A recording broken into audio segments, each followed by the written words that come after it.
Okay, today we're going to be talking about histograms. But before we can talk about histograms, which is a way for us to represent our data, we need to talk about frequency tables. And a frequency table is basically where we're going to have our data.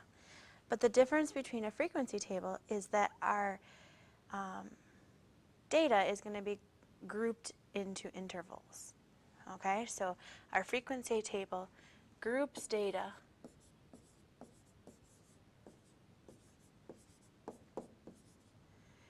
values into intervals.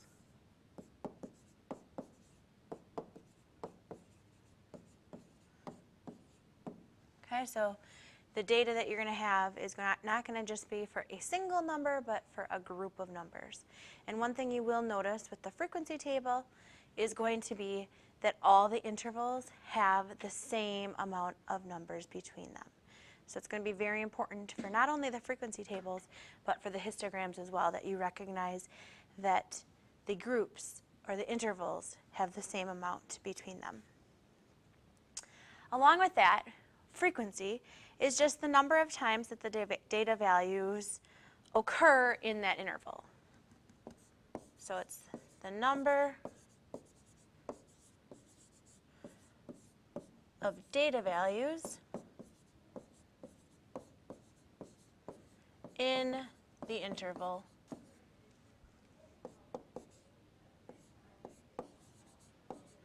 So it's frequency, how often it occurs. So how often the data values are in each interval.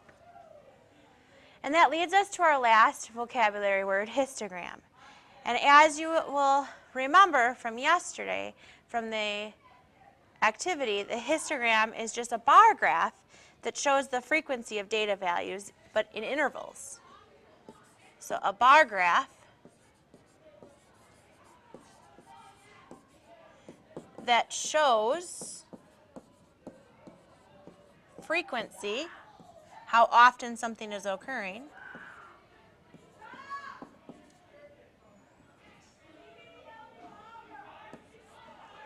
of data values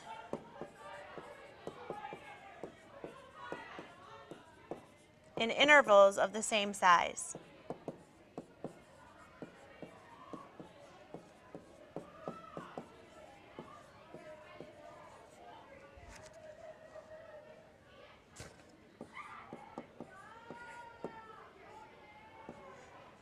Along with this, the bars on a histogram are going to be wider than a typical bar graph because they have to touch each other.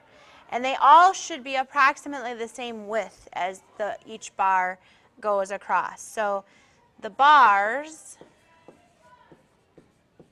you may just kind of want to star this, need to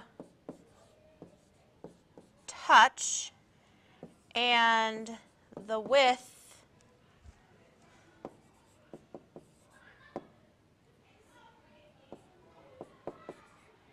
of each bar should be the same size.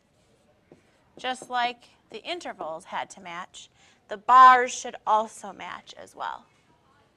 So they'll be the same width, and they will touch each other as you go across.